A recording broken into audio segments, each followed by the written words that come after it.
సిద్దిపేట జిల్లా district hospital Gajwel మరియు ప్రగతి విద్యా సంస్థల ఆధ్వర్యంలో డిస్ట్రిక్ట్ హాస్పిటల్ గజ్వేల్ నందు అంతర్జాతీయ యోగా దినోత్సవాన్ని ఘనంగా నిర్వహించారు. ఈ కార్యక్రమానికి ముఖ్య అతిథిగా డాక్టర్ రాము ముఖ్య అతిథిగా పాల్గొని కార్యక్రమాన్ని ఉద్దేశించి మాట్లాడారు. యోగా చేద్దాం, ఆరోగ్యంగా ఉందాం. యోగాతో సంపూర్ణ ఆరోగ్యమని, మారుతున్న కాలానుగుణంగా ప్రపంచీకరణ కారణంగా జీవనశైలి మారుతున్న నేపథ్యంలో శారీరక, మానసిక ఆరోగ్యానికి కాపాడుకునేందుకు యోగా ఒక అద్భుత సాధనమని, ప్రతి ఒక్కరూ యోగాను తనదైన దైనందిన జీవితంలో భాగంగా మార్చుకోవాలని, శారీరకంగా, మానసికంగా ఉన్నతంగా వ్యక్తులుగా సంపూర్ణ ఆరోగ్యంగా ఉండాలన్నారు. యోగా అంటే యమ, నియమ, ఆసన, ప్రాణాయామ, ప్రత్యాహార, ధారణ, ధాన్య, సమాధితో కూడిన అష్టయోగమని, యోగా సాధనలో మెట్లు ప్రతి ఒక్కరు ఆచరించాలని డాక్టర్ రాము అన్నారు.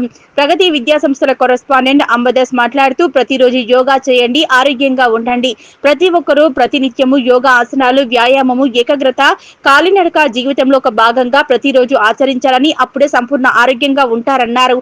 ఈ కార్యక్రమంలో doctor Pallavi, palliative care doctor Geetha, physiotherapist, nursing superintendent Suvarna, nursing officers Varalakshmi, Uma, Rosalin, Sharada, Nirmala, pharmacist, నర్సింగ్లు, inspection control officer Mehraj Banu, nursing officers Varalakshmi, Pushpa, Swathi, Lakshmi, sister, health assistants Devasani, Vasudev, D Nagaraju మరియు హాస్పిటల్ సిబ్బంది, శానిటేషన్ సిబ్బంది, ప్రగతి విద్యా సంస్థల విద్యార్థిని విద్యార్థులు అధిక సంఖ్యలో పాల్గొని కార్యక్రమాన్ని విజయవంతం చేశారు.